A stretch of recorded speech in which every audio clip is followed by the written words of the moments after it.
Hello guys, welcome to my YouTube channel Ritu ma'am special classes में आपका सबका स्वागत है। आइए हम स्टार्ट करते हैं कि आहार क्या है। आहार और पौष्टिकता फर्स्ट चैप्टर की बात है।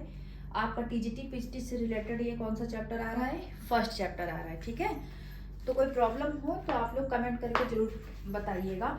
तो समझते हैं, सबसे पहले क्या समझते हैं? आहार, ठीक है। आहार और पौष्टिकता लिख दिया गया है। आहार क्या होता है भाई? आहार तो हर तरीके से व्यक्ति भोजन कर लेता है, पेट भर लेता है भाई। मुख्यमंत्री होते हैं वो अलग भोजन करते हैं, और यहीं पर हमारे जो कृषि वर्ग के लोग होते हैं वो अलग भोजन करते हैं, मजदूर अलग करते हैं, और बच्चे अलग भोजन करते हैं, नवजात शिशु अलग भोजन करता है, वहीं पर बालक अलग करता है, यानी कि बचपन अवस्था जो होती है वो अलग भोजन करता है, युवा अवस्था वाले अलग खाते वही सब है, लेकिन क्वांटिटी की बात होती है। पेट भरना अलग हो जाता है। लेकिन संतुलित आहार की बात अगर की जाती है, आहार का मतलब आपका संतुलित आहार से ही होता है। अगर संतुलित आहार की बात की जाती है तो जहां पर आपको सारी पौष्टिकता, जो भी आपके शरीर से, जो भी आपके मानसिक शारीरिक जो जरूरतें होती हैं हमारे बॉडी को लेकर के, वो प्रतिपूर्ति हो जाए, तो वो कौन सा आहार कहलाता है? संतुलित आहार कहलाता है। उसी के साथ में पौष्टिकता को जोड़ दिया गया है, ठीक है। तो ये बात समझ गए। आहार की डेफिनेशन जिसमें सभी प्रकार के क्या मौजूद हो? पौष्टिक तत्व मौजूद हो। कौन कौन से पौष्टिक तत्व, वो अब हम पढ़ेंगे, ठीक है। तो यहाँ पर आहार के प्रकारों की बात की गई है। अब यहाँ पर ये चीज समझा दी गई कि पौष्टिकता आहार में क्या डिफरेंस है, साथ में आहार किसे कहेंगे उसको बता दिया गया। अब आहार के प्रकार की बात की जाती है कि आहार के किस प्रकार का आहार हमारे शरीर के लिए जरूरतमंद होता है, तो वो सारा इन दो अगर आता है आपके एग्जाम में, आहार के कितने प्रकार होते हैं, तो आपका राइट आंसर हो जाएगा 2। कौन कौन से 2 होते हैं? कार्बनिक आहार और अकार्बनिक आहार। तो यहाँ पर कार्बनिक आहार की बात करते हैं तो आपका कार्बोहाइड्रेट, जो कि आप लोग बहुत अच्छे से जानते होंगे कार्बोहाइड्रेट के बारे में, बताऊंगी भी। वसा, प्रोटीन, विटामिन एंड जल। तो ये टोटल मिला के कितने हो गए? काउंट कर लीजिए, 1 2 3 4 5। इसका भी क्वेश्चन बन सकता है कि टोटल कितने हो गए? 5 हो गए। अकार्बनिक की बात करते हैं तो यहाँ पर आपके आ जाते हैं, लिख देते हैं साथ साथ में। अकार्बनिक की बात करेंगे तो आपके यहाँ पे खनिज लवण आ जाएंगे। खनिज लवण के साथ साथ में आपके यहाँ पे फास्फोरस, और क्या आ जाएगा आपका? कमेंट भी करते रहिएगा आप लोग लगातार। सोडियम, पोटेशियम, कैल्शियम हुआ क्या? नहीं हुआ, कैल्शियम। और हाँ, इसके अलावा अगर कोई चीज छूट रही हो तो आप लोग कमेंट करके बताइएगा कि मैम ये चीज छूट गई थी आपकी, तो हम भी देखें कि आप लोग कितने अच्छे से इसको पढ़ रहे हैं, ठीक है। देखिए, पोटेशियम को क्या लिख दिया है मैंने? Sodium, potassium and calcium. Calcium शायद दिखाई नहीं दे रहा बोर्ड पे, हाँ अच्छे से, चलो कोई नहीं, इसको ऊपर लिख देते हैं, कैल्शियम। लास्ट कौन सा हो जाएगा? नहीं दिख रहा है, इधर लिख देते हैं। बोर्ड भी हिल रहा है, मेरे ऊपर नहीं जाना भाई साहब।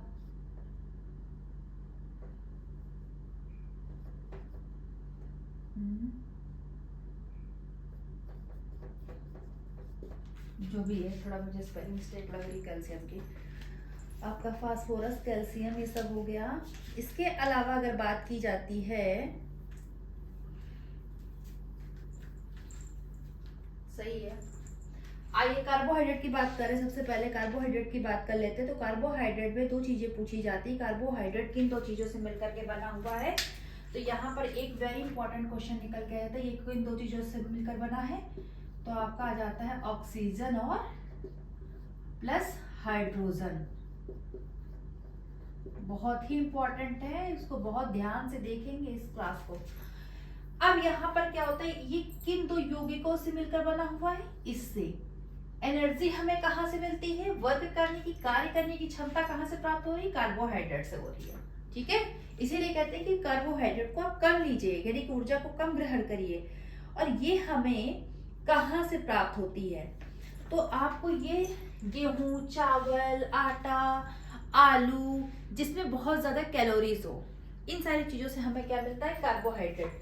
कार्बोहाइड्रेट की कमी से क्या हो जाता है, वजन घटना शुरू हो जाता है। वजन घटने के साथ साथ में क्या होता है, व्यक्ति कमजोर हो जाता है और कार्य करने की क्षमता घट जाती है। नॉर्मल दो ही क्वेश्चन इसके निकल के आते हैं कि किन यौगिकों से बना हुआ है, तो आपका ऑक्सीजन हाइड्रोजन आ जाता है।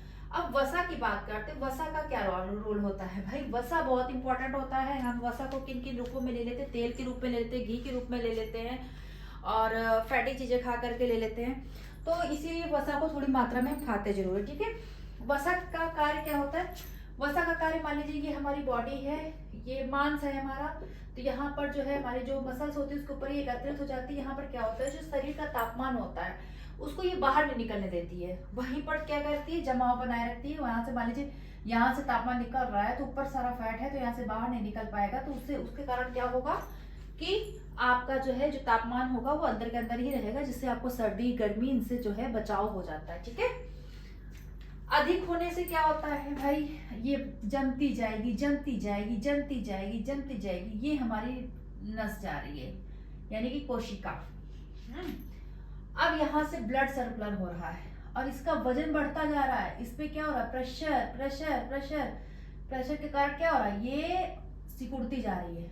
अब यहाँ पे ब्लड सर्कुलर अच्छे से नहीं हो पा रहा, ब्लड सर्कुलर अच्छे से नहीं हो पाएगा तो हमारा शरीर का संचालन भी अच्छे से नहीं होगा, जिससे क्या हो, हार्ट अटैक जैसी बीमारियां हो जाती है। तभी डॉक्टर बोल देते हैं कि मोटे लोगों को आप वजन घटाइए वरना आपके पास अनेकों बीमारियां हो जाएंगी। तो मोटापा कहा जाता है कि इसका बहुत बड़ा कारण होता है इन बीमारियों का, इसीलिए बोला जाता है। क्यों, क्योंकि रक्तचाप संबंधित जो है रोग उत्पन्न हो जाते हैं, ठीक है। आइए बात करते हैं प्रोटीन। भाई प्रोटीन वेरी इंपॉर्टेंट, क्योंकि शरीर के जितने भी टूट फूट होती है, कोशिकाओं की छोटी मोटी आपकी हड्डियों की तंत्रिका सॉरी उसकी ये लाल रक्त कणिकाएं हो गई और आपकी श्वेत रक्त कणिकाएं हो गई, इन सारी चीजों की जो टूट फूट होती है सब कहाँ से प्राप्त होती है, प्रोटीन से प्राप्त होती है, ठीक है।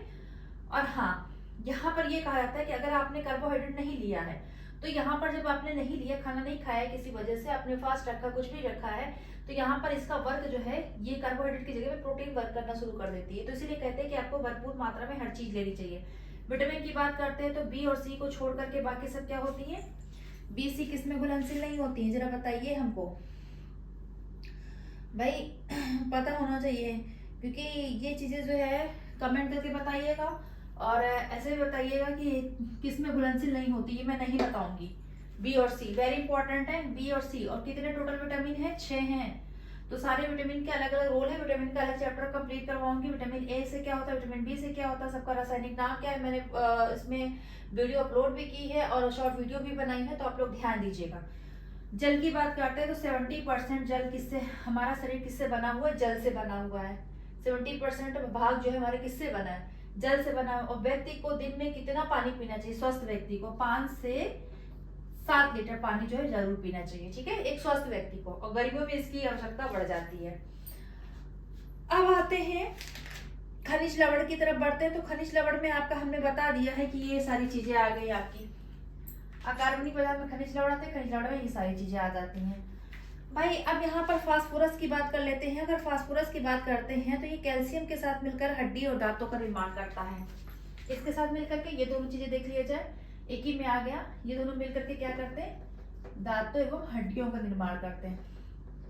और इनकी कमी से क्या होता है, जब भी कुछ हाथ पैर में दर्द होता है, जोड़ों में दर्द होता है, तो कहते हैं कैल्शियम की कमी है, कैल्शियम की कैप्सूल खानी पड़ेगी, कैल्शियम की टैबलेट खानी पड़ेगी, या आपको 1 ग्लास दूध जरूर पीना चाहिए ताकि हड्डियों के टूट फूट से बचाव हो सके। सोडियम की बात करते हैं तो भाई आप लोगों ने बहुत बार सुना होगा कि घेंघा रोग हो गया, घेंघा रोग हो गया, ये सारी चीजें आ जाती हैं।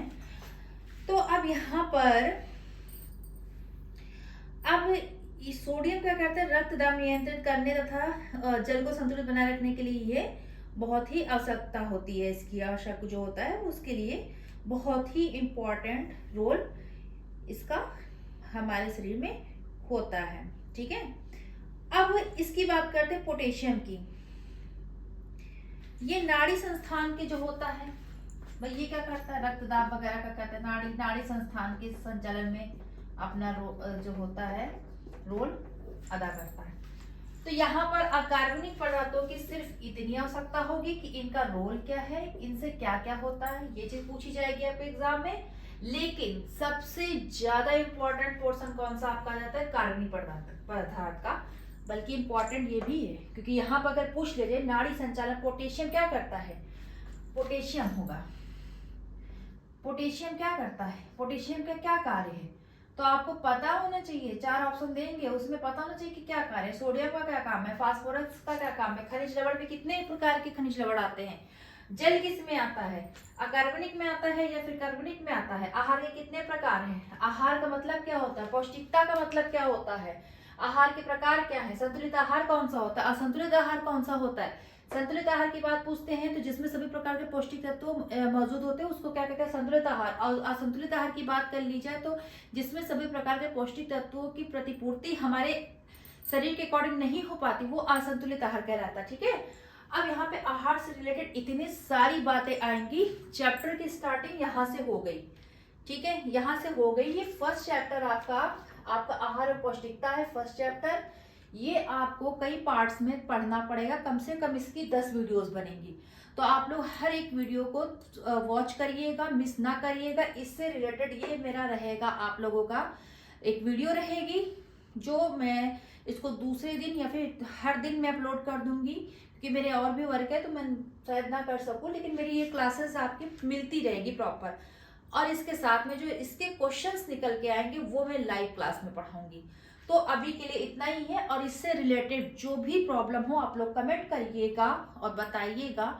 आप लोगों को इससे रिलेटेड जो भी होगा, जो समस्या होगा उसका समाधान किया जाएगा, या जो चीज ना समझ में आई हो उसकी वीडियो एक बार और बनाई जाएगी। तो जुड़े रहिएगा हमारे चैनल से, सब्सक्राइब करिएगा, लाइक करिएगा, कमेंट करिएगा और शेयर बहुत ज्यादा करिएगा। Thank you.